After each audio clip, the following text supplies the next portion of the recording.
Assalamualaikum. Nama saya Izzat Syahmi bin Umar. Saya berasal daripada Kampung Selarong, Kuala Hulu, Perak. Saya berumur 31 tahun. Saya mengusahakan tanaman cili kulai 461 menggunakan sistem fertigasi. Saya mula mencuburi bidang pertanian ini pada tahun 2020 dan diteruskan sehingga kini dengan keluasan 0.5 hektar. Kebun saya mampu memuatkan sekitar 4,000 pokok bagi satu musim. Untuk pasaran,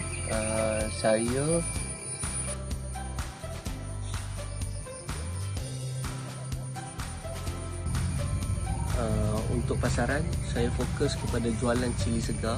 Saya menghantar hasil cili saya kepada peniaga pasar. Saya hantar kepada kedai runcit yang berdekatan dan pemborong-pemborong cili seperti Farma dan PPK Kuala Langat.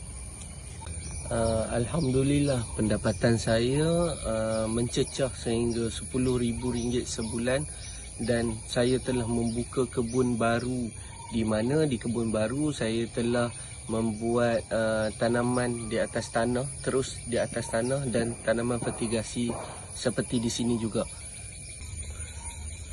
Harapan saya, jika saya terpilih sebagai pemenang, saya akan menaik tarafkan infrastruktur kebun saya, seperti saya menggunakan sistem para dan sistem IoT untuk membantu meningkatkan lagi hasil di kebun saya. Harapan saya juga saya dapat membantu komuniti setempat dengan membuka peluang pekerjaan kepada mereka, serta dapat berkongsi ilmu berkaitan fertigasi moden, dan harapan saya supaya perniagaan saya terus maju dan berkembang serta dapat memberi manfaat kepada komuniti setempat.